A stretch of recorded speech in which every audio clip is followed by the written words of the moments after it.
Pues muchísimas gracias, Albert, y muchísimas gracias a la Fundación Civismo por invitarme, ¿no?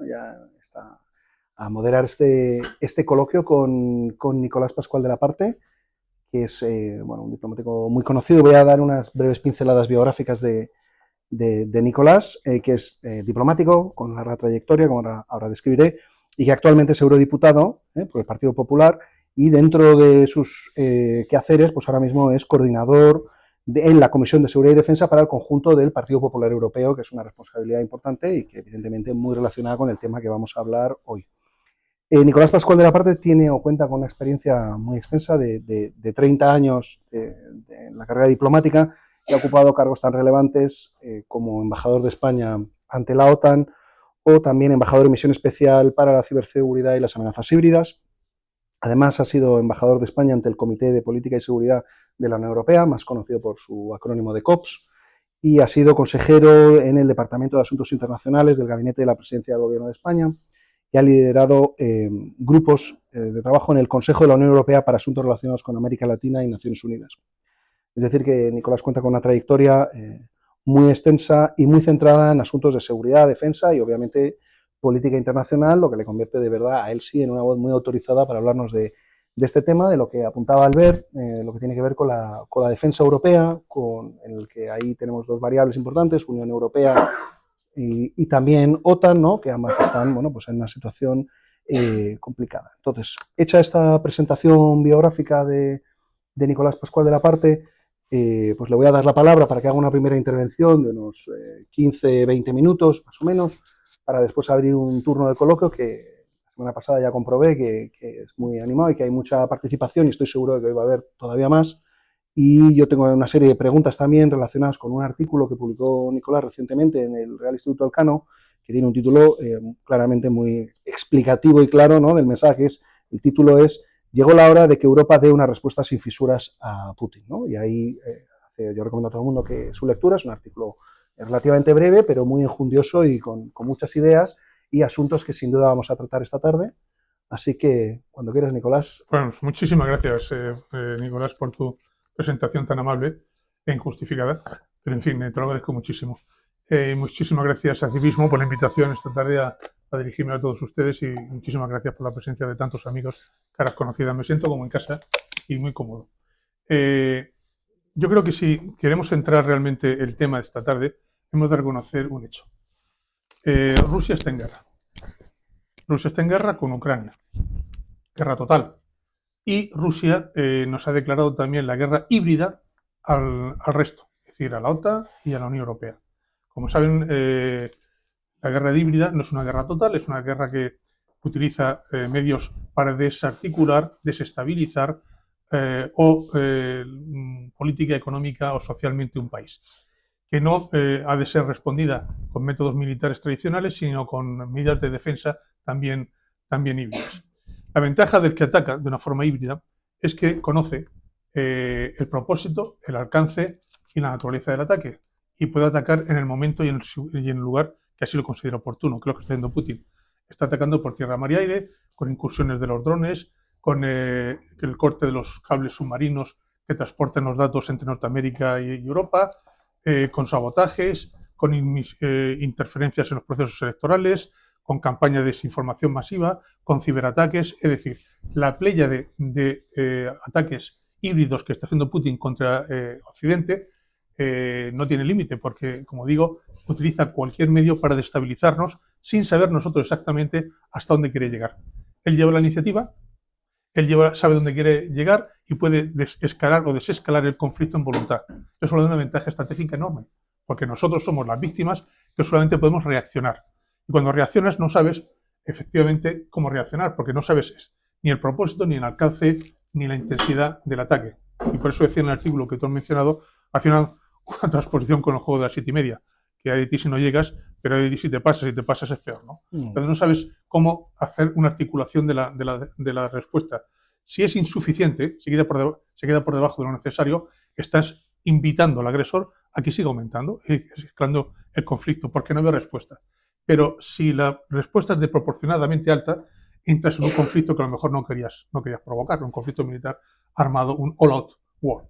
Por tanto, esa es la ventaja enorme que tiene el que utiliza la guerra híbrida y las amenazas híbridas, que controla la iniciativa, el alcance y la naturaleza del conflicto. A no ser que, y esa es la parte, la víctima decida pasar a la ofensiva.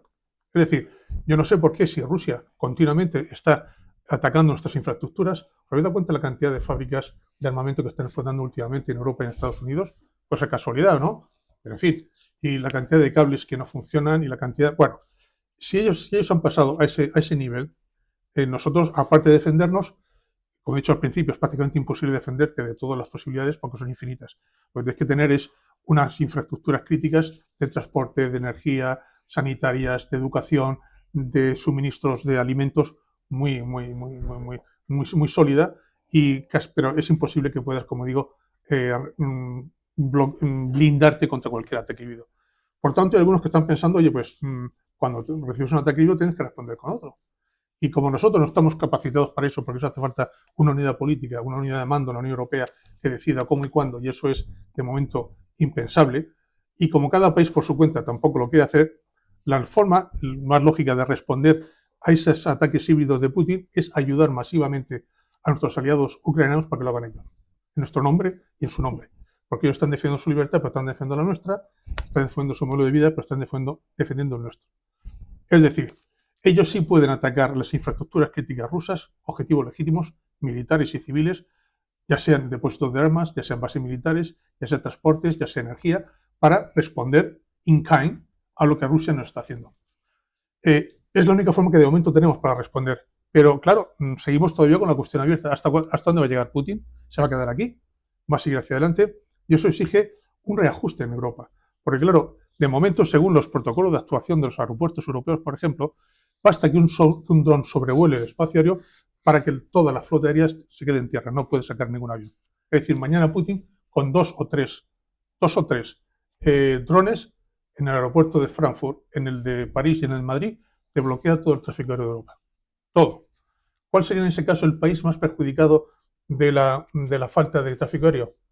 España, que somos la potencia turística número 1. O sea, otros países salen perjudicados, pero sobre todo los que dependemos del tráfico aéreo por nuestra economía. El inquilino de la Moncloa entonces se dará cuenta de que España sí está directamente afectada por la guerra de Ucrania. ¿Se va a dar cuenta entonces? Habrá que esperar que te paralicen los aeropuertos para que entonces el inquilino de la Moncloa reconozca que sí, que la guerra en Ucrania es una amenaza directa a nuestra seguridad. De momento dice que no. Pero en fin, ya veremos si nos sale de ese sopor estratégico. En cualquier caso, ahora los jefes de Estado y de Gobierno se reúnen el 23 y el 24 de octubre en Bruselas. Han tenido una reunión informal el 1 de octubre y yo le he propuesto al comisario, buen amigo, Andreu Kubilius, que es, como sabéis, fue el primer ministro de Lituania, que presente a los jefes de Estado y de Gobierno, en nombre de la Comisión, de acuerdo con von der Leyen, evidentemente, un plan de acción, o sea, un plan de contingencia para poner coto a las invasiones, a las incursiones del espacio aéreo. Porque hasta ahora Putin ha descubierto una cosa, que técnicamente no tenemos los recursos para parar sus drones. Los drones que nos está mandando Rusia son drones muy primitivos. Son drones hechos de madera y de goma espuma sobre una base iraní, y los han reformado en Rusia. Son de madera y goma espuma con una carga explosiva y en la cabeza un algoritmo. 1.000 euros, 2.000 euros máximo. Para eso nosotros, para defendernos, tenemos que mandar Patriot que vale 1 millón cada uno, 1 millón, o desplegar F-35 italianos o los países que han desplegado en policía aérea. Es decir, es insostenible. No tenemos capacidad de parar los drones porque después de 3 años y medio largos, los planificadores de la OTAN y la Unión Europea no han previsto que Putin pudiese utilizar drones. ¿Qué nota les damos a los planificadores de la Unión Europea y de la OTAN? Que después de 3 años y medio nos sorprendemos de que no podemos hacer nada contra drones de goma espuma y de madera. Un 0, un 1, 0,5, es grotesco, grotesco. ¿Qué tenemos que hacer? Ir a nuestros amigos, llamar a la puerta a nuestros amigos ucranianos y decir, por favor, decidnos cómo abatís vosotros a los drones, que lo hacéis muy bien. Ellos abaten del 70 al 80% de los drones. Estudiantes con pickups y con métodos caseros se cargan a los drones rusos. Nosotros no tenemos nada de eso. Decimos que vamos a crear un muro antidrones el año que viene, con muchísimos cientos de miles de millones de euros en la parte este, pero eso como mínimo va a tardar 12 meses, cuando no 18. Y mientras tanto, que aún así, imaginemos que tenemos el muro antidrones. Lo que tiene que hacer Rusia es colocar esos drones en su flota fantasma y lanzarlos desde el mar. Con lo cual, ese muro no te vale para nada. Quiero decir con esto que estamos ante una guerra imprevisible, con métodos nuevos, que tenemos que actuar continuamente en contra de algo que no conocemos. Y los que sí saben cómo hacer frente a eso son los ucranianos, nuestros amigos y aliados ucranianos. Es decir, vamos a ayudarles masivamente, desde el punto de vista militar, financiero, porque nos van a defender ya no de una forma, digamos, conceptual, sino real, porque son los únicos que pueden hacer frente a los drones y a esas amenazas. Mientras tanto, como digo, tenemos que hacer muchas más cosas, evidentemente. En 20 minutos no da tiempo de decirlo todo, simplemente me voy a, porque ya he consumido casi 15, me voy a centrar en 3 ideas básicas. Tiempo. Europa en el mejor de los casos, y en el mejor de los casos significa voluntad política, unidad de propósito, movilización de recursos necesarios y coordinación. Si tenemos todo eso y apoyo de la opinión pública, con todos esos factores positivos, tardaremos como mínimo 4 o 5 años para poder defendernos solos. Para tener lo que se llama la autonomía estratégica, el plan de rearme 2030. Antes no podemos oponernos a Rusia sin la ayuda de los Estados Unidos. Por tanto, recemos para que Trump y los Estados Unidos se queden en Europa y en la OTAN hasta el 2030 como mínimo, porque si no estamos en una situación de inferioridad logística evidente. Mientras tanto, tenemos que movilizar los medios financieros, y después entraremos en ellos si queréis. Los medios financieros ya están localizados, ya están más o menos movilizados. Lo importante ahora es hacer proyectos comunes, proyectos conjuntos europeos y no nacionales. ¿Sabe? Cuando se habla de campeones nacionales, yo, en fin, no sé, la gente que está pensando, ningún país europeo tiene dimensión para tener campeones en defensa, tener campeones europeos para competir con los americanos, con los chinos y hasta con los rusos. Por tanto, tenemos que ponernos las pilas y ganar tiempo. Y también crear, lógicamente, una disuasión creíble para que el aventurerismo militar de Putin o de sus sucesores no se dirija contra Europa, por lo menos en una generación. Yo soy de los que piensan que si en el julio del 21, con la salida vergonzosa de la OTAN de Afganistán, quizás no hubiese habido invasión de Ucrania en febrero del 22. O sea, Putin tomó buena nota de que la OTAN era un tigre de papel que se fue con el rabo entre las piernas de Afganistán después de 20 años. Eso fue demoledor. Bien, pues entonces tenemos que crear esa disuasión que no la teníamos, porque si lo hubiésemos tenido, Putin no hubiese marchado contra Ucrania. Como no la teníamos, se aventuró, hizo un cálculo, le ha salido mal, hablaremos después si queréis de esto, pero esa disuasión creíble, ¿en qué consiste? Primero en dotarnos de las capacidades que todavía no tenemos, lo que nos proporcionan los americanos, lo que se llaman strategic enablers, los habilitantes estratégicos, es decir, satélites, comunicaciones satelitales, reabastecimientos vuelo, aviones de transporte masivo, misiles de largo alcance, artillería de precisión, etc. Sin eso no se puede mantener una guerra. Eso tenemos 4 años para hacerlo, máximo. Y, en segundo lugar, además de tiempo, unidad. Es decir, Putin con esta escalada lo que está tratando son 2 cosas. Primero, de que nuestros recursos no se los mandemos a Ucrania, sino que los mantengamos para defendernos a nosotros, con lo cual debilitemos nuestra cadena de entrega a Ucrania. Segundo, descubrir cuáles son nuestras debilidades, nuestros shortcomings, nuestras vulnerabilidades estratégicas, militares, para después utilizarlas. Y tercero, sembrar la discordia política y el miedo en la población civil. Discordia entre los líderes y miedo en la población civil. Eso él cree que juega a su favor. Nosotros, lógicamente, tenemos que hacer todo lo contrario. Una respuesta única, una respuesta coordinada, militar, política y del punto de vista del medio de comunicación. Militar, como digo, dotarnos de los equipos necesarios. Eso no va a ocurrir en 24 horas, eso va a tardar tiempo. En el mejor de los escenarios va a tardar tiempo. Segundo, sí tenemos que tener claro cómo hemos de responder. Pues claro, los polacos han dicho que ellos van a tumbar a los drones y a los aviones rusos que incursionen en su espacio aéreo. Si lo ven, lo tumban, punto. Los alemanes han dicho, uy, eso puede escalar, si tumbamos un avión ruso los alemanes, eso puede escalar en algo más. No nos acordamos que hace 10 años Turquía, en el 2015, tumbó un avión ruso y los rusos no han vuelto por Turquía desde entonces. Es decir, que toman buena nota también los rusos de la firmeza de la respuesta. Pero claro, tenemos que tener una respuesta común, un protocolo de actuación compartido, es decir, nos ponemos todos de acuerdo en que cualquier objeto volador, identificado o no identificado, pilotado o no tripulado, será derribado. Y por tanto le damos autoridad a nuestros mandos militares para que tomen las decisiones oportunas en el tiempo real. ¿Sí o no? Porque si no hacemos eso, cada uno va a responder, yo sí disparo, yo no disparo, yo cuidado. Tercero, comunicación. La comunicación tiene que ser unívoca también. Cada uno no puede interpretar esto a su manera. Y por tanto tenemos también que reformar, si es necesario, los protocolos de actuación de aviación civil. No puede ser que tengamos que un dron te fije la flota de aviones civiles en un aeropuerto. Porque entonces estamos perdidos. Y en cuarto lugar, convencer a nuestros amigos americanos de que aquí nos estamos jugando todo nuestro futuro, no solamente los europeos, sino también ellos. Yo creo que de momento me voy a dejar quedar aquí, Nicolás, y estoy abierto, por supuesto, a profundizar en cualquiera de los frentes y ideas que he puesto sobre la mesa. Hay que decir la pincelada de lo más urgente, de lo que vamos a ver en los próximos días. No, una magnífica pincelada y muchas gracias, Nicolás, muy sintético y muy claro. Además tienes esa virtud de, también cuando escribes y desde luego cuando hablas, de ser muy claro y muy directo, lo cual se agradece y no lo enmascaras, así que aquí no estás haciendo ese ejercicio de diplomacia en la que no se sabe si está diciendo sí o no, sino que el mensaje está muy claro, ¿no? Y yo creo que has mencionado puntos muy importantes, que son los que también mencionas en tu artículo, que precisamente es que no tenemos todavía una respuesta para esta guerra híbrida.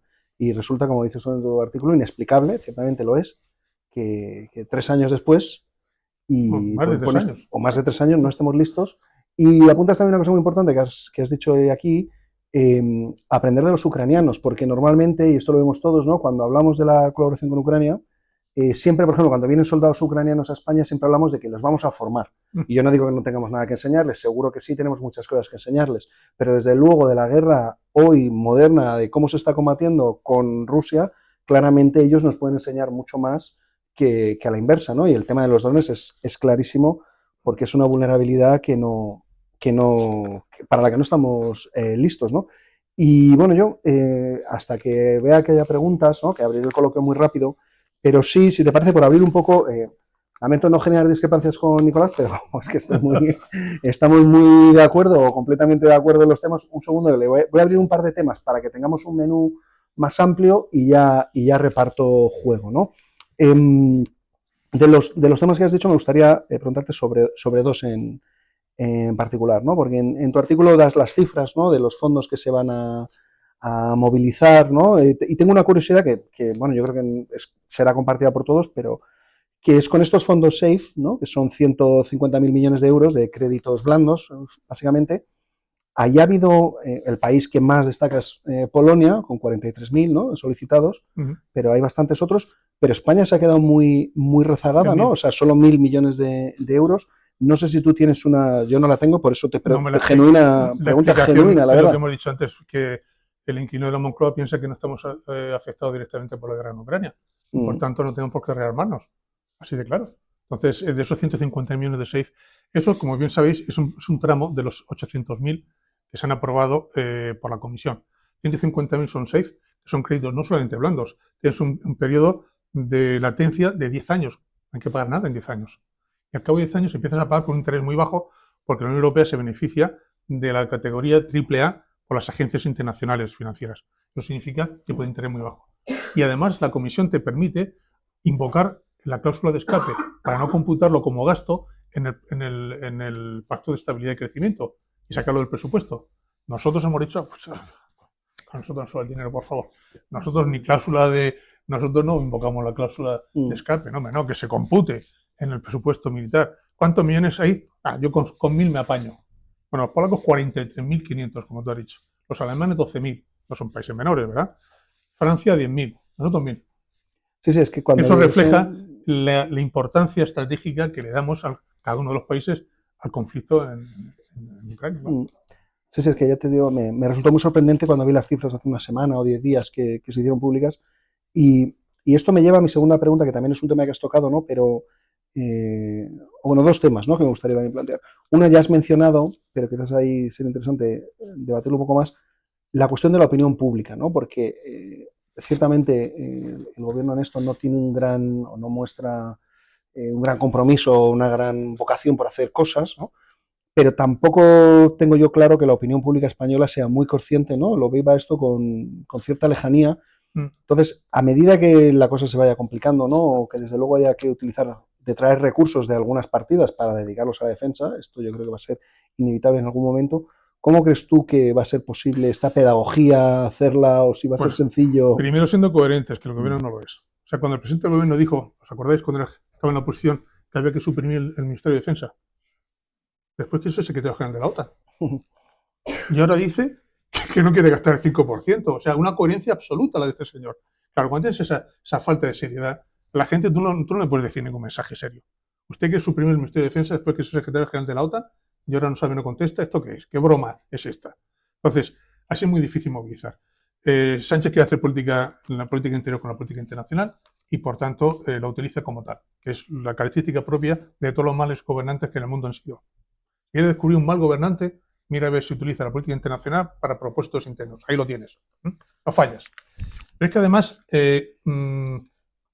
la opinión pública española, por los motivos históricos que todos conocemos, ha estado aislada durante 2 siglos, digamos, de los avatares europeos y mundiales. Gracias a Dios nos ahorramos 2 guerras mundiales, pero no participamos en los acontecimientos y, por tanto, la opinión pública española normal no siente esa sensación de peligro, de riesgo inminente y directo que siente un polaco, o que siente un lituano, o que siente un rumano. Pues hay que explicárselo mejor. O sea, el español necesita más pedagogía, no menos. Al polaco no hace falta que le expliquen nada. Eso ya lo sabe. Pero el español sí. Y para eso hace falta varias cosas. Primero, transparencia y coherencia. Si no la tiene el gobierno, difícilmente vas a transmitir lo que no tienes. Después, tratar de consensuar la política de seguridad y defensa en el Parlamento, que no se lleva al Parlamento. No se lleva ni nada, no se discute nada. Es más, esos 10.471 millones, que ha sido en plan trilero de la calle de Sierpes, donde está el cubilete, donde está, de unos capítulos presupuestarios a otros capítulos presupuestarios, sin pasar por el Parlamento, porque si pasa por el Parlamento, sus amigos comunistas o sus independentistas lo tumban. Claro, si una persona que toma esas decisiones, sabiendo que cualquier aumento en el gasto de defensa va a ser rechazado por su socio de gobierno o de investidura, está muy debilitado. O sea, yo lo reconozco, pero es que así no se puede gobernar un país. Pero es que además, en La Haya, la cumbre de La Haya de la OTAN, eso fue un mise en scène para acomodar las exigencias de Trump, que todo el mundo sabíamos que era el 5% con 2 tramos, 3,5 en equipamiento militar, 1,5 para infraestructuras civiles, en 10 años, hasta 2034, una revisión a medio plazo del 2029. Es el compromiso de La Haya.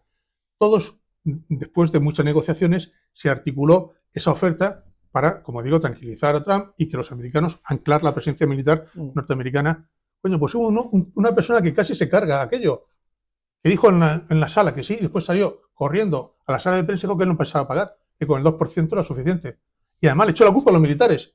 Ese 2% no me lo inventaron, me lo han dicho los militares. Todo un valiente este señor, gran valiente. Bien, pero es que claro, eso produce estuvo a punto de, porque si en ese momento Bélgica, que estaba así, Italia, que estaba así, pero en lista, la primera ministra italiana, se suman a la postura española, la cumbre hubiese sido un fracaso y Trump se va de la OTAN. Y se acabó la historia, tío. ¿Os imagináis lo que hubiese ocurrido? Lo que jugó con fuego. Estuvo a punto de dar al traste con toda la estrategia cuidadosamente tejida por el secretario general de la OTAN, con el canciller alemán, con el presidente francés. Todo el mundo sabía que había que hacer esa cesión. Bueno, todo el mundo menos uno. Entonces, eso es lo que estamos pagando ahora. Por eso, desde entonces, ya no nos sentamos en la mesa de los grandes. En Washington ya no estaba el presidente español, ya no se cuenta con él para el tema de Ucrania y cada vez se cuenta menos para otros temas. Desde ese momento no nos sentamos más que en la mesa de los pequeños, no de los grandes. Sí, yo creo que eso es muy importante, que aquí en España no se ha entendido del todo, que es que en la cumbre de La Haya España no le falló a Estados Unidos, claro. España le falló a sus aliados europeos. Sobre todo. Y de ahí la gran irritación de nuestros socios y aliados europeos, porque el riesgo fue ese, precisamente, que se diera al traste con la cumbre y que, bueno, pues Trump tuviera un cambio de humor, ¿no?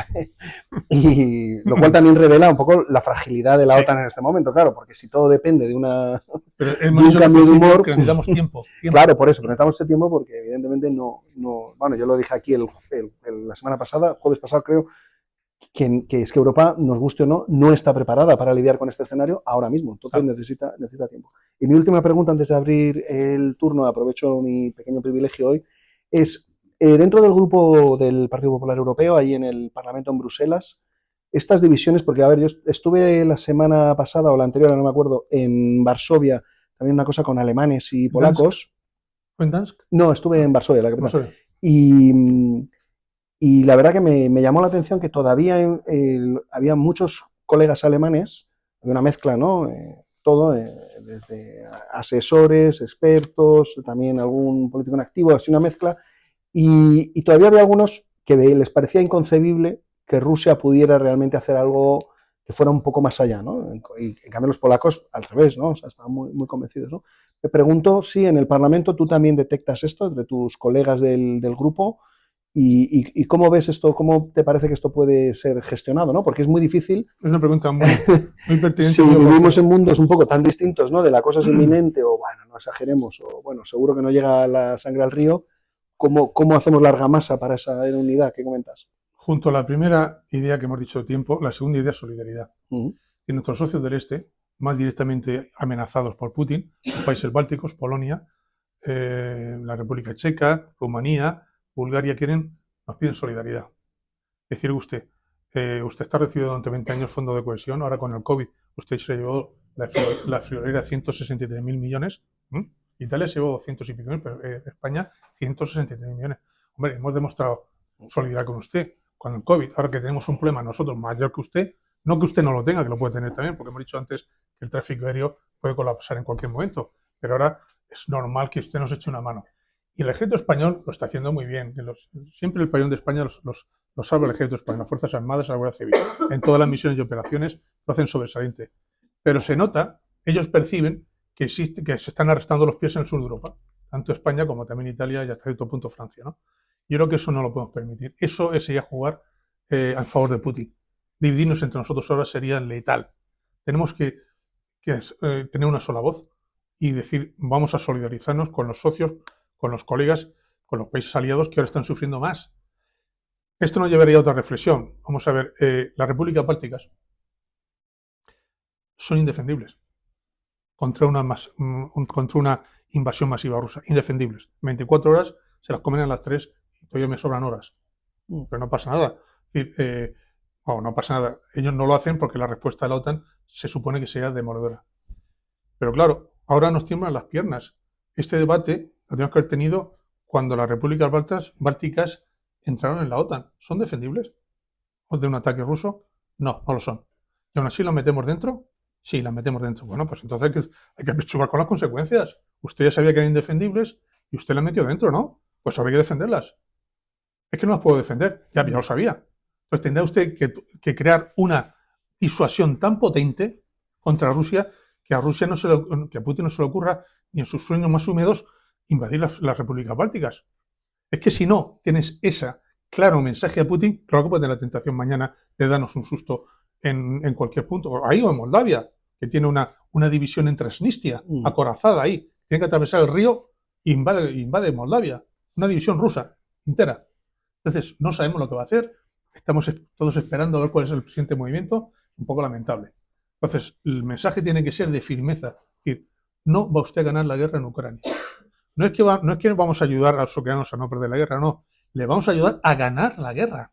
Que es diferente. Que es diferente. A Australia le hemos dicho que no pasasen de medio campo. Que se defendiesen, a que no le metiesen goles. Pero que no se les ocurriese atravesar el medio campo porque eso estaba prohibido. Y el armamento que le dimos era condicionado por Alemania y por Inglaterra y por Francia a que no se utilizase contra los rusos en territorio ruso.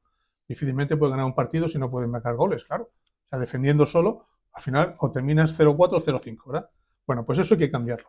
Hay que cambiar el cálculo de Putin. Es decir, si usted sigue la guerra, el coste económico, financiero, humano va a ser tan brutal que no le va a compensar. Luego siente usted en la mesa de negociaciones cuanto antes. Punto número 2. Rusia está perdiendo la guerra, claramente. O sea que después de 3 años y medio y 1 millón de bajas, repito, 1 millón de bajas entre caídos, heridos y desaparecidos, hayan ganado ¿cuánto terreno? ¿200 kilómetros cuadrados en el Donbass? Nada, siguen ahí atascados en el mismo sitio. Eso en términos militares, ¿cómo se calificaría? Desastre. absoluto y total, ¿verdad? Bueno, aparte de eso, por supuesto, ha provocado que Suecia y Finlandia entren en la OTAN y que nosotros estemos armándonos. O sea, desde el punto de vista estratégico, Rusia es un auténtico desastre, no ya del político, del puramente militar. Es decir, 3 años y medio, 1 millón de bajas y usted no ha movido el frente del Donbass, es un fracaso. Yo pienso que Putin debe tener una presión muy fuerte del mando militar ruso. O sea, vamos a seguir mandando allí 1000 bajas todos los días, ¿para qué? ¿Para qué?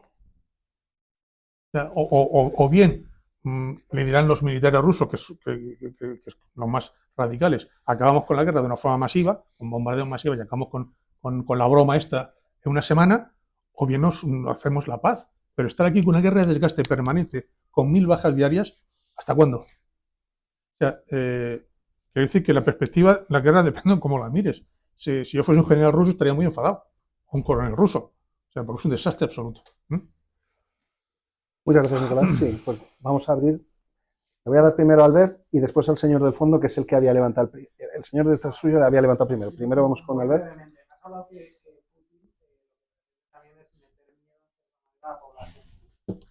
¿Es realista pensar que Europa en algún momento le pueda a la población? No. No, porque para eso hace falta tener un mando. ¿Quién decide cómo meter miedo a Rusia? O sea, nosotros estaremos aprobando paquetes de medidas de sanciones cada vez más fuertes, cortando el suministro de petróleo, cortando el suministro de gas. Eso le hace mucho a pupa a Rusia, pero eso no lo va a poner de rodillas a Rusia. Curiosamente, las sanciones secundarias le harían mucho más daño. Lo que ha hecho Estados Unidos con la India, por ejemplo, de poner unas sanciones porque compra petróleo ruso, le ha hecho polvo a la India. Con China también había que decirle a usted. Eso nos interesa a nosotros, vamos a ver, nos interesa realmente la libertad de Ucrania, pues digamos a los chinos que va a tener un precio su apoyo a Rusia comercial con nosotros. No hace falta ir a sanciones, yo no creo en las aranceles, pero hay muchas clases de sanciones económicas con China. ¿Hemos hecho alguna con China? No hemos hecho nada. ¿Por qué Xi Jinping va a cambiar su actitud con respecto a Putin? Si en Europa no la amenazamos de ninguna manera. Ahora Estados Unidos lo quiere poner al 100%. Por otra causa, por la restricción de las exportaciones de las tierras raras. Pero en fin, ahí van a empezar a sentir dolor los chinos. Pero por parte de Europa, ¿cuál ha sido el mensaje? Imploramos, instamos a que usted deje de apoyar a Putin y Xi Jinping se fuma un puro. Es decir, hasta que no sienta algún coste económico los chinos, no van a dejar de apoyar a Putin.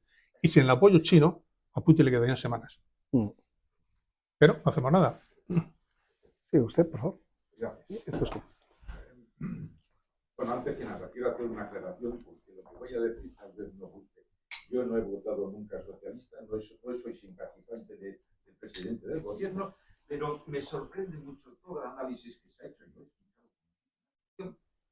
La birria del país que es económicamente Rusia. Rusia tiene un PIB que es el 24% superior al español.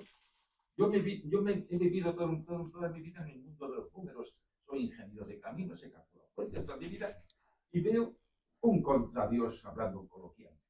¿Cómo es posible? Una birria. Vamos, es que Italia tiene un PIB superior al ruso. Nos imaginamos a Italia invadiendo Alemania.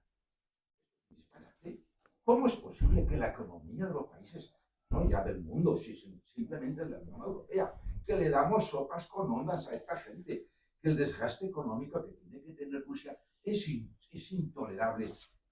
Bueno, a mí se me cae algo que no me cuadra. ¿Que nos van a invadir los rusos? ¿Qué no? No es una cuestión de invasión. Rusia no nos va a invadir como ha invadido Ucrania, pero nos está a desestabilizar como lo está haciendo. Y con las repúblicas bálticas y tal ya veríamos si ahí no está tentado. Las repúblicas bálticas tienen minorías rusas muy potentes. Estonia, el 25% de la población es rusa. 25%, ¿eh? Bien. El 90% de los rusos cree que Ucrania es Rusia. Claro, pero los números no. Así fue lo de casi cuatro. Es que los números aquí. Ucraniano. Sí, pero aquí los números no son muy importantes. ¿Por qué Corea del Norte, que ya no el presupuesto a Rusia, sino 10 veces menos que España, es una amenaza estratégica porque tiene la bomba nuclear? Por eso el señor de Ucrania del Norte se sienta con Trump a negociar con él, porque tiene el arma nuclear. ¿Qué PIB tiene Corea del Norte? No lo sé, no lo he estudiado. No lo he estudiado. ¿Qué PIB tiene Cuba? ¿Qué PIB tiene Cuba? No, ¿qué PIB tiene Cuba? Claro, porque tiene toda la economía militarizada. Si usted en una dictadura militariza su economía, es una amenaza. El PIB no vale para nada, no es un condicionante. Cuba, que es la isla más miserable, se las tiene tiesas Estados Unidos, el Caribe. Sí, no, jamás. Y con Corea del Norte, pues ya le digo, estuvo negociando con Trump, el primer Trump se sentó con él a negociar. Un señor que tiene un PIB parecido a la Comunidad Valenciana. ¿Y usted? Pero tiene arma nuclear y tiene misiles para hacerte polvo. Claro. No, es que claro. Los números aquí no valen. Es una posibilidad, es una posibilidad, es una posibilidad. ¿No? Si damos un salto hockey, entonces todos contentos.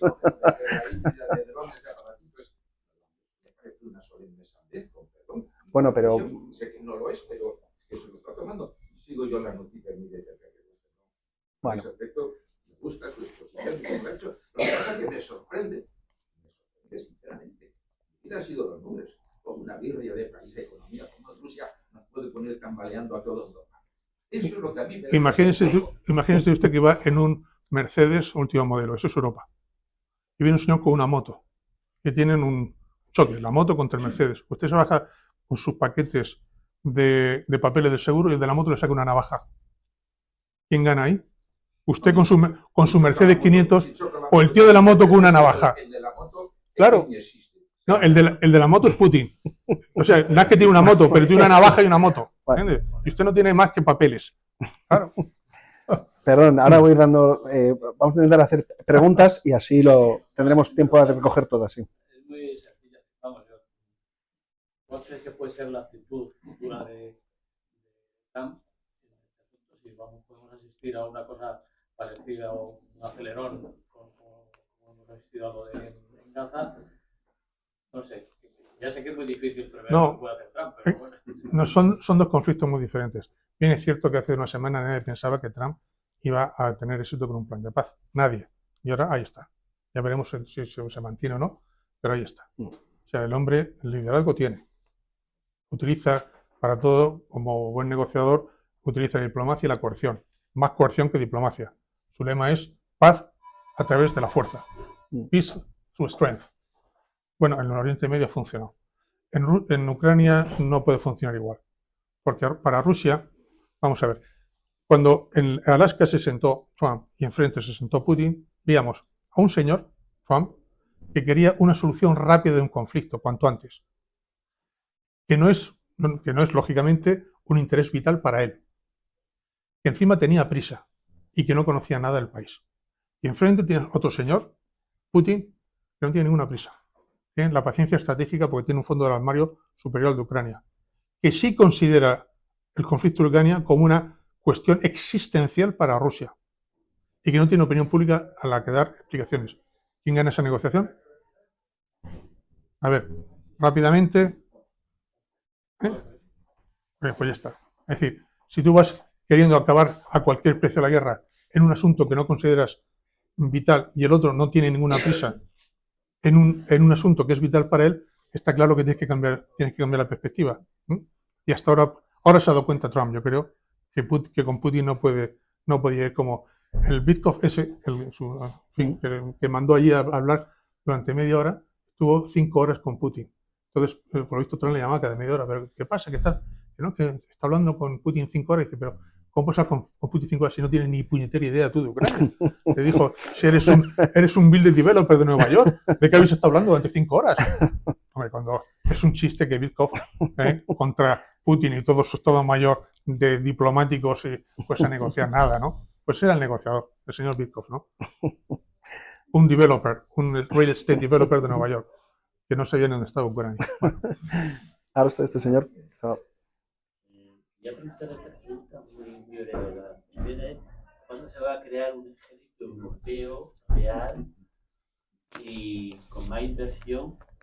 ¿Y cuándo va a hacer la Unión Europea va a tener más firmeza porque no hay líderes, yo no veo líderes de la categoría de Gordon y la segunda, ¿qué opina usted de la no inversión del 5% que le están pidiendo a la OTAN, a España, y España no da bien con un poco con el presidente que tenemos aquí, es impresentable? Y lo tercero es ¿qué opina usted de la OTAN, de la tercera parte, si hubiera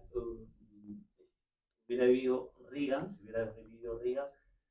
no hubiera permitido que Putin invadiera Ucrania, y si hubiera ganado ¿cómo se llama? Trump, hubiera permitido en la primera elección que se invadiera?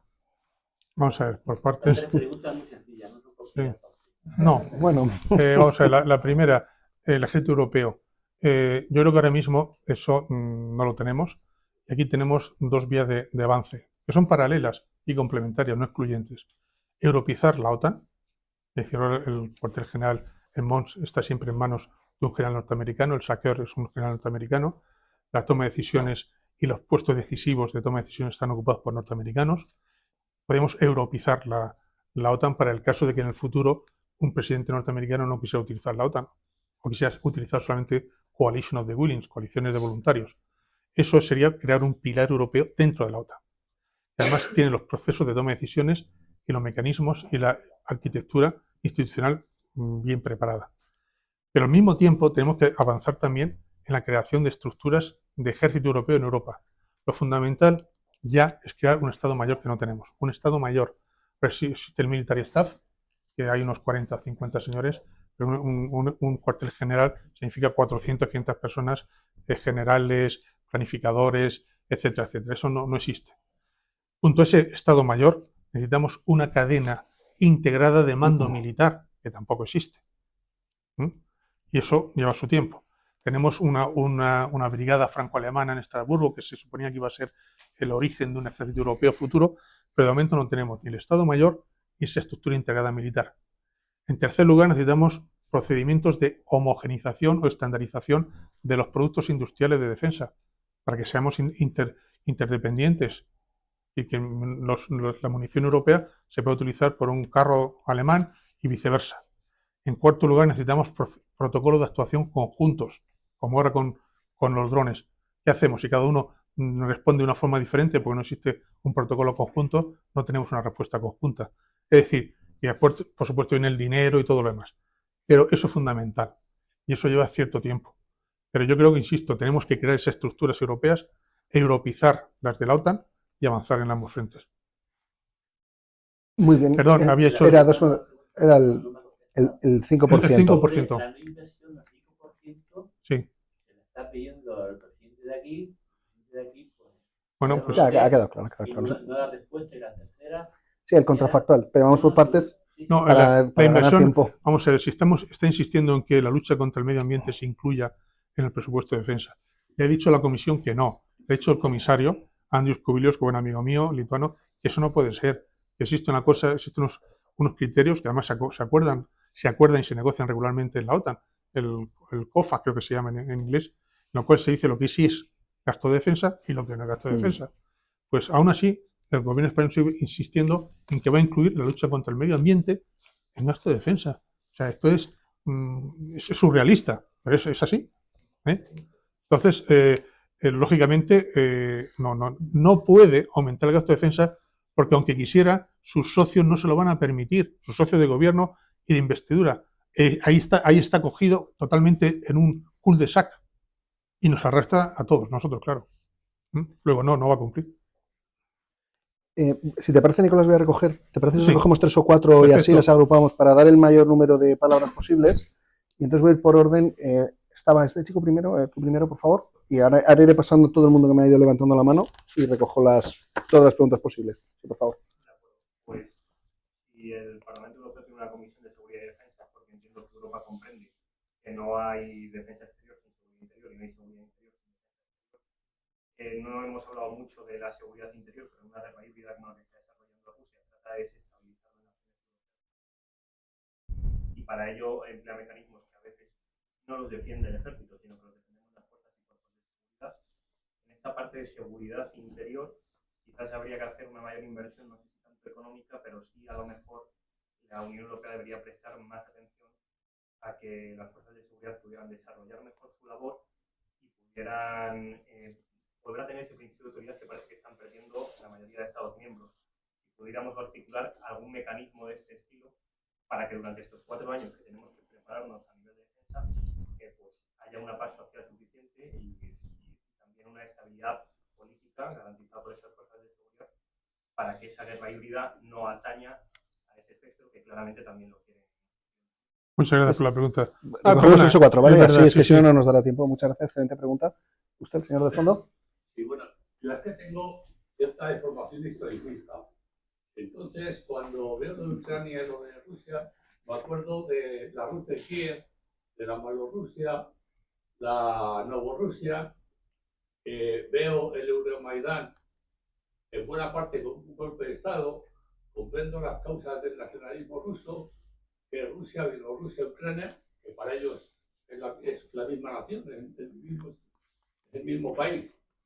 Entonces uno se hace muchas preguntas. Y si puede usted hacer una, perdón, que no le quiero interrumpir, que no quiero ser descortés, pero si lo puede intentar formular una pregunta es para poder recoger el máximo posible.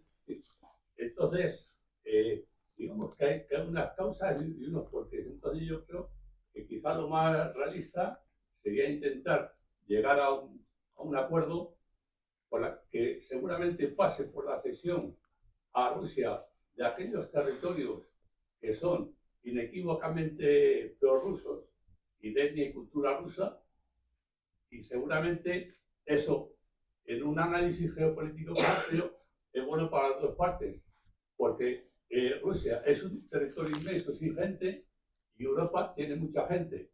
Y además, si vemos al este, vemos que Siberia son 4 o 5 millones de personas en no sé cuántos millones de kilómetros cuadrados, con una China que en su día le quitó Rusia la mitad del territorio en unos tratados que China nunca ha reconocido.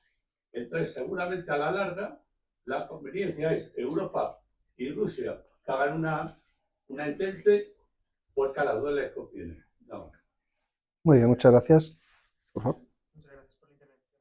Hace unas semanas tenía la oportunidad de escuchar al capitán de fragata Federico Aznar hablar un poco de este contexto también. Y una de las cosas que salió es que gane o pierda Rusia, la guerra va a perder en realidad y que realmente esto parece que apunta a una configuración nueva del tablero geopolítico con otros bloques en el que Rusia es una mera bisagra. Y quería preguntarle qué opina usted, no solo de la parte más táctica, sino de lo que vamos a poder ver por esos pesos que representan China, India, con respecto a Europa y, por supuesto, respecto al resto. Muy bien, muchas gracias. Usted, por favor. Curioso que hoy está intentándolo, porque ya en la primera legislatura Trump ya dijo que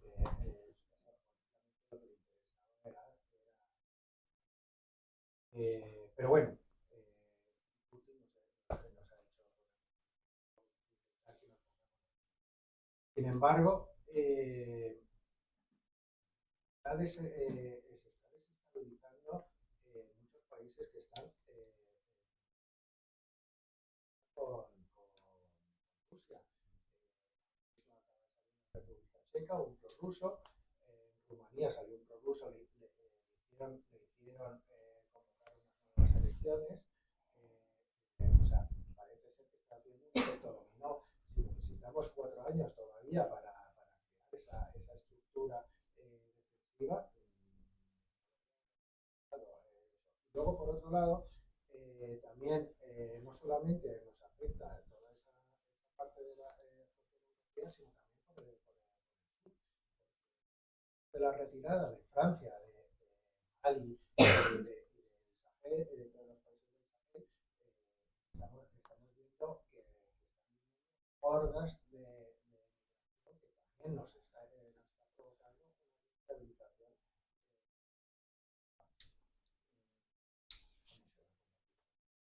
Muchas gracias. Pues, Gracias, Nicolás. como lo vea, Nicolás. Primero, sede. Yo cuando llegué en julio del 2024 al Parlamento Europeo, sede era un subcomité dentro del Comité de Asuntos Exteriores que se llama AFET.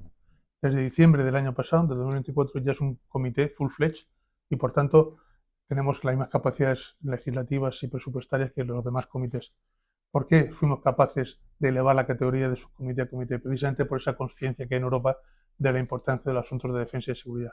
Al mismo tiempo, por primera vez, se ha nombrado un comisario de defensa que antes no existía en la comisión.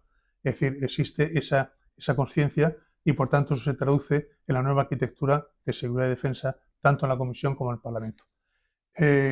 La segunda que has dicho me parece muy interesante.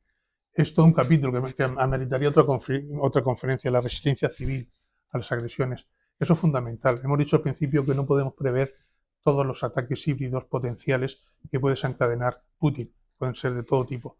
Pero lo que sí podemos hacer es reforzar nuestras capacidades de resiliencia, que se dice ahora. No me gusta ese palabra mucho. Pero bueno, resiliencia. Es decir, tener los sistemas financieros, sanitarios, de transportes públicos, de energía, casi no blindados, pero muy protegidos contra ciberataques y amenazas híbridas. Para eso hace falta invertir en tecnología. Existen 2 directivas en la Unión Europea, pero no solamente es cuestión de directiva, es cuestión financiera. Y claro, las grandes empresas se pueden permitir el lujo de crear ciberseguridad, sistemas de ciberseguridad. Las pequeñas y medianas empresas necesitan ayuda económica, porque ellos no tienen esa capacidad financiera para protegerse contra ataques de ciberseguridad. Por tanto, existen ministros, que fue el ministro de Finlandia, presentó hace unos meses un plan europeo que se llama Preparedness, en las infraestructuras civiles, como el primer paso para protegernos contra las amenazas híbridas. Por supuesto que eso de la mano con el rearme militar, pero es fundamental blindar al máximo posible, y para eso tenemos que tener siempre un cutting edge tecnológico con respecto a cualquier potencial atacante. Pero hay que invertir masivamente en la capacidad defensiva de nuestras infraestructuras críticas de todo tipo. Esa es la mejor defensa pasiva que podemos hacer. En cuanto al historiador, señor, al fondo, vamos a ver, tiene usted razón, pero no, vamos a ver si estamos de acuerdo en todo. Rusia, pero la de los zares y después la comunista y la actual, piensa que ese pasillo terrestre que va desde el mar Báltico hasta el mar Negro, el Intermares, o está en posesión rusa o está en posesión de amigos de Rusia, pero nunca de potencias hostiles a Rusia. Claro, eso es una convicción estratégica de todos los líderes rusos desde hace cientos de años. Es decir, entre el Báltico y el Mar Negro, esa franja de tierra, que no hay montañas, hay ríos pero no hay montañas, es una llanura, no puede estar en manos de potencias potencialmente hostiles. Para Rusia la OTAN es hostil, Estados Unidos es hostil, la Unión Europea es hostil, y por tanto no va a permitir nunca que ahí tengamos nosotros presencia militar o estratégica que ellos consideren una amenaza. Bien es cierto que tampoco hay que culparles, fueron invadidos 4 veces sin habérselo buscado. Pues Carlos Gustavo, el rey sueco, Sebastopol, a mediados del siglo XIX, por franceses y británicos, Napoleón y Hitler. Bueno, o sea, tienen motivos para estar preocupados. Y por tanto, como esa frontera oeste no tiene obstáculos físicos de defensa, piensan que tiene que estar siempre en poder suyo o de aliados como Bielorrusia, pero no de la OTAN y tal. Y eso es una constante que tenemos que meter en la estrategia cuando hablamos con los rusos. Eso lo tienen claro todos los rusos. La Entente, pues hombre, eso es, y con eso empalmo con la siguiente pregunta, el día en que cesen las armas en Ucrania y hay un alto el fuego, tenemos que pensar todos en la nueva arquitectura europea de defensa. ¿Qué arquitectura vamos a hacer en Europa? Porque Rusia siempre está ahí. Los Estados Unidos no tienen esa preocupación, pues tiene un océano por medio. Pero Rusia es el vecino del quinto, que no paga su cuota, que le deja la basura en la escalera, que es maleducado, pero es el vecino del quinto. Y tienes que dar un acuerdo con él porque lo tienes de vecino siempre. Entonces, como la geografía es la que es, entonces tenemos que decir, con Rusia, ¿qué vamos a hacer? Engagement, isolation, aislamiento, confrontación, diálogo crítico, algo tenemos que decidir. ¿Qué vamos a hacer con la Rusia de Putin cuando termine la guerra en Ucrania? Esa es la asignatura pendiente que yo creo que tenemos que estar reflexionando ya para que no nos coja el tren de nuevo. Es decir, tenemos que tener clara qué relación queremos mantener con la Rusia de Putin. Y sobre ese concepto, crear una estructura de seguridad colectiva, idealmente asociando a Rusia, si no es posible confrontando con ella. Y eso responde también a la nueva arquitectura de seguridad. Y en cuanto a los...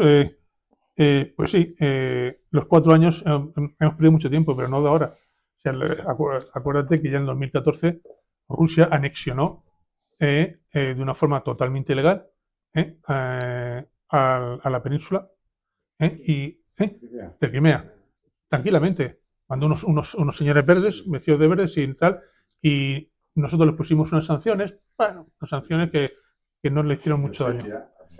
Georgia, Chechenia, en fin, ha estado sí, el discurso que hizo en Múnich en el 2007 en la Berkunde, en la Conferencia Internacional de Seguridad, Putin diciendo que se había acabado ya, que el mayor desastre estratégico que había ocurrido en Europa fue la implosión de la Unión Soviética en diciembre del 91 y que Rusia volvía de nuevo a tener su espacio en la arena internacional, con su esfera de influencia y con sus intereses.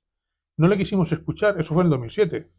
Bueno, pues ahora hemos perdido mucho tiempo, sinceramente. Hemos vivido de los dividendos de la paz. Es muy difícil movilizar la opinión pública y sobre todo los presupuestos para prepararte por si acaso hay una guerra. En Europa hemos estado 3 generaciones sucesivas viviendo con la paz y es muy difícil cambiar el chip de la noche a la mañana, el mindset de la noche a la mañana. Yo creo que eso ya se ha hecho. Llegamos tarde, pero todavía estamos a tiempo de hacer las cosas bien si nos movemos con rapidez y con unidad. 4 años se pasan volando.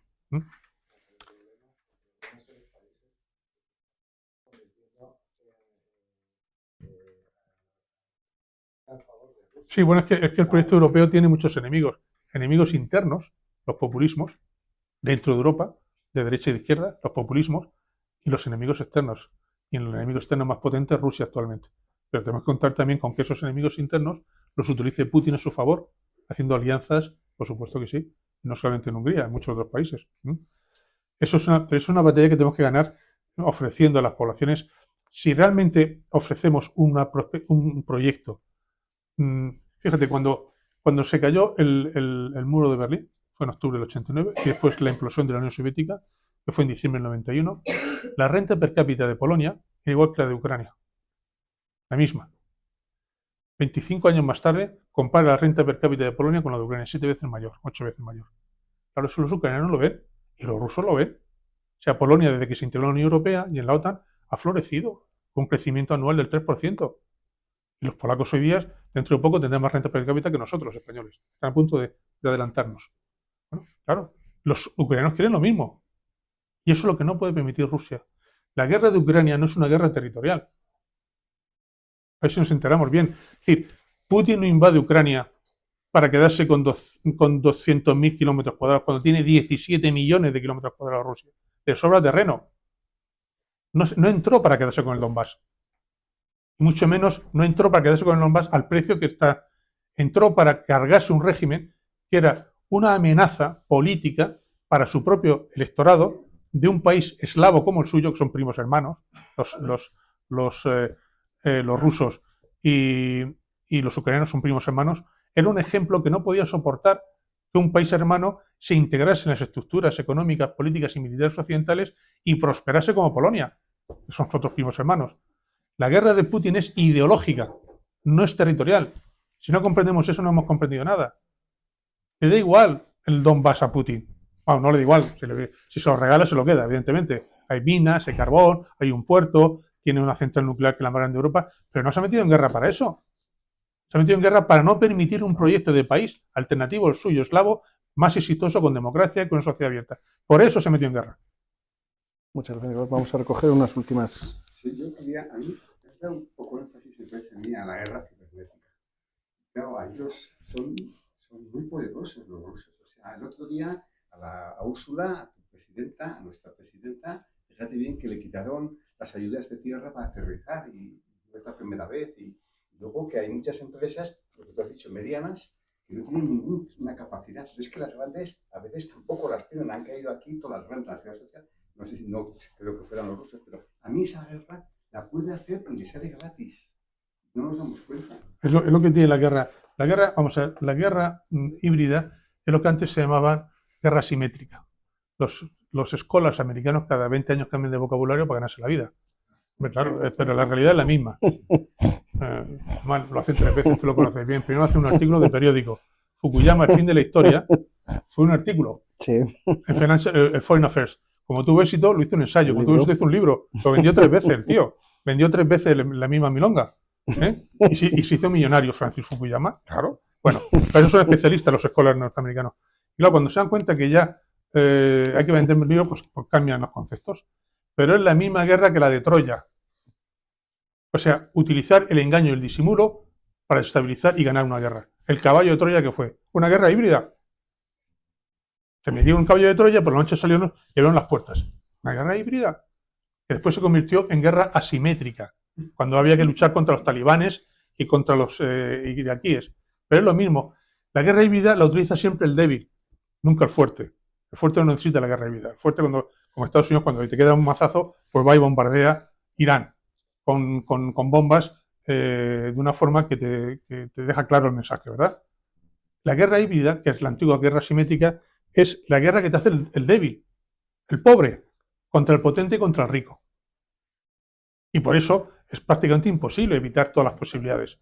Y te utiliza cualquiera. ¿Os acordáis hace 2 años cuando por la frontera entre Bielorrusia y Ucrania aparecieron cientos de miles de asiáticos que querían entrar en Polonia? Eso es guerra híbrida. Utilizar la inmigración te desestabiliza un país en cuestión de meses. Te meten 1 millón de afganos ahí. Claro, es decir, todo es guerra híbrida. Si mañana te envenenan los alimentos, la cadena de alimentación, imagínate el desastre que provocas. O te envenenan los depósitos de agua, yo qué sé. O te cortan los canales, los cables submarinos que traen toda la información de Estados Unidos. Es decir, es imposible protegerse contra todo, pero tienes que tener, como digo, las infraestructuras críticas muy protegidas, los protocolos de actuación muy claros y la capacidad, primero, de saber quién te está atacando, la responsabilidad, la asignación de responsabilidad. No es tan fácil. Yo estoy seguro que la mayor parte de los sabotajes de Putin no lo hacen rusos, lo hacen hackers que alquila Rusia, que están a lo mejor en las Seychelles, o están en Vietnam, o están en, yo qué sé. Putin le paga. ¿Usted cuánto necesita para bloquearme el sistema financiero letón? Eso lo ha costado usted 25 millones de dólares, se lo das en bitcoins en la deep web, y estos hackers no tienen por qué ser rusos. Es que ahora todo es muy complejo. Es decir, imaginaos con la invasión de Ucrania se creó toda una nube no solamente de Starlink, que era la empresa de este multimillonario norteamericano, ¿no? de Elon Musk, sino voluntarios que pusieron sus conocimientos al servicio del gobierno de Ucrania, servicios cibernéticos, servicios en telecomunicaciones, servicios digitales, para evitar, y lo evitaron, la invasión de Ucrania al principio. Por eso Putin no pudo acabar con Zelensky, porque no pudo desembarcar en el aeropuerto porque le estaban esperando ya, ¿no? Pedía información previa. Bueno, cuando se acabe la guerra de Ucrania, esos señores que ahora están organizados, que son unos 50, 60.000, ¿se disuelven o no se disuelven? ¿Qué pasaría si se acuerdan, oye, somos 50.000 señores que tenemos una capacidad enorme, tal, vamos a vender nuestros servicios a Xi Jinping? ¿Te das cuenta? O sea, hoy día todo cambia. El monopolio de la fuerza ya no lo tienen los estados, porque los estados ya no tienen monopolio de la producción de armas. Hasta el siglo XX, el monopolio de la producción de armas lo tenía el Estado. No se producían armas que no fuesen armas producidas por fábricas del Estado. Hoy día, el 85%, el 90% de las tecnologías lo producen empresas privadas. Eso cambia radicalmente todo. Vamos a recoger una última pregunta, porque además no contesté a su pregunta. 2 últimas preguntas, porque no respondí a su pregunta la semana pasada. No quiero tener la descortesía de no darle la palabra al menos. Entonces vamos a recoger su pregunta y también la suya y cierras tú con eso. ¿Te parece, Nicolás? Me parece. Por favor. Buenas tardes. Yo le quería preguntar, de cara al desarrollo de ese Estado mayor del ejército europeo, de las capacidades militares, ¿qué le parecería una operación en la Franja de Gaza? Esto es, ahora tanto Francia como Italia, Macron, Meloni han ofrecido tropas para desplegar en la Franja de Gaza como esa fuerza internacional de estabilización. En su momento la Unión Europea puso en marcha Euban Rafah en el paso fronterizo entre Gaza y Egipto. ¿Qué le parecería si dobláramos la apuesta y dijéramos, oye, la Unión Europea está dispuesta a hacer? Me parecería estupendo. Pero, Nicolás, perdona. Recogemos la perdona. última pregunta y así Quería cerramos que con la tú. pregunta, perdona. Perdón, por favor. Sí. ¿Cuál es el posible deseable papel de la industria española en este país? Muy bien. Es la más, Gaza y la es la industria más fácil española. de todas. Sí. La de Gaza me parece muy bien. Es decir, ya que Europa no hemos hecho casi nada en todo el proceso de paz, por lo menos que ahora cuenten con nosotros me parecía muy bien. Y yo creo que habrá que ver las condiciones, evidentemente, del despliegue de esa fuerza internacional de interposición. Pero si es una fuerza de policía, lógicamente, para proveer orden y estabilidad hasta que se pase a unas fuerzas futuras gazatíes o palestinas, me parece muy bien. Yo creo que España debería estar ahí. Yo insisto, habrá que ver en qué condiciones y con qué rules of engagement, pero desde el punto de vista político y estratégico me parecería que Europa debería estar ahí, proveyendo seguridad a la Franja de Gaza. Sí. La industria La industria, española. tenemos, bueno, vamos a ver, la industria española está en un proceso, como bien sabes, Carlos, de consolidación, que puede ser muy positivo si se hace bien. El ejemplo más exitoso que tenemos, y es de referencia, no el único, pero más exitoso, es el Airbus. Hace 20 años Europa no hacía aviones, lo hacía todo Boeing, tiene el monopolio mundial. Bueno, hoy día Airbus hace más y mejores aviones que Boeing, pero mucho mejores. De hecho, casi ha doblado ya el output de Boeing y prácticamente nos hemos convertido en los mejores fabricantes de aviones del mundo. ¿Por qué? Pues porque Airbus se hizo conforme a la lógica empresarial. Las empresas que conforman el consorcio de Boeing llegaron a un acuerdo, buscaron las complementariedades, el engarce de sus productos, y aquí estoy hablando bajo la autoridad de alguien que sabe más que yo de esto, de Airbus. Pero bueno, quiero decir que tenía una lógica empresarial y los estados y los gobiernos acudieron después con el marco jurídico y político acompañando a esa lógica empresarial. Pero es una lógica privada empresarial y por eso es un gran éxito de Airbus. Ahora, intentar hacer un campeón nacional por Real Decreto Ley, por decisión de un presidente del gobierno, con dinero público y forzando fusiones, yo creo que no es el mejor ejemplo. Yo creo que eso está abocado, si no al fracaso, por lo menos no a producir todas las sinergias que tengan que producir.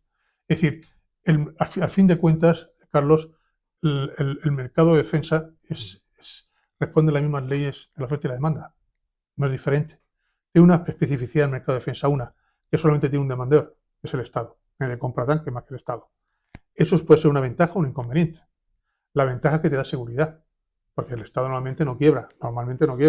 Y por tanto, si tú pones contratos sobre la mesa y tienes una demanda a medio y largo plazo, las empresas, ellas se van a arreglar entre ellas, te lo aseguro, para hacer consorcios, para hacer hubs, para suministrar lo que se necesita. No hace falta hacer nada. Ellos, bueno, lo estamos viendo todos los días ahora mismo. Las fusiones de Rheinmetall, con Leonardo, con Thales, en fin, con Indra, etcétera, etcétera.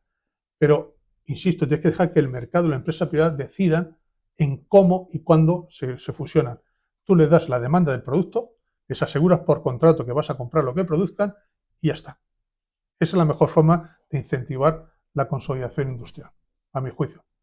Desde luego no se puede hacer por Real Decreto, ni se puede hacer digamos, con motivos que no sean los de la lógica empresarial de toda fusión. No sé si estás de acuerdo, querido embajador. Os lo digo porque... Es muy breve porque me han dicho ya que corte para... Respuesta a lo de Gaza, intuyo que usted es optimista y cree que va a haber incluso la posibilidad de que se despliegue una fuerza estabilizadora. Es muy breve su comentario, pero la respuesta igual sí, no, ¿eh? No, es decir, hombre, me ha hecho una pregunta que si se desplegase esa fuerza, Europa debe estar en ella. Le he dicho sí. Ahora ya veremos, esa es la fase tercera. Estamos en la fase primera, que es el alto el fuego, la entrega de los rehenes y los prisioneros. Ojalá se mantenga, porque cuanto más dure el alto el fuego, se crean dinámicas de paz, que después es muy difícil revertirlas. Por supuesto que vamos a ver sobresaltos y sorpresas, y vaivenes, y reveses, pero no hay muchas alternativas a este plan de paz. Tenemos que hacer que el despliegue de tropas no es el problema más grave, no va a ser el problema más grave, porque van a ser tropas internacionales, seguramente bajo el auspicio de Naciones Unidas, y no creo que sea el problema más grave de todos los que se van a enfrentar. Hay otros mucho más graves. El desarme de Hamás es el gran problema. El desarme de Hamás y la retirada del ejército israelí. Bueno, muchísimas gracias, Nicolás. Ha sido verdaderamente magnífico y muchas gracias por tu... Muchas gracias. Simplemente una reflexión final. Tenemos que crear la cultura en España también. Yo creo que estos actos que hacéis aquí en la Fundación Civismo, Nicolás y Albert, son muy bienvenidos. Solamente animaros a que sigáis haciéndolos e incluso aumentándolos si es posible. Gracias. Estupendo, ahí queda. Muchas gracias.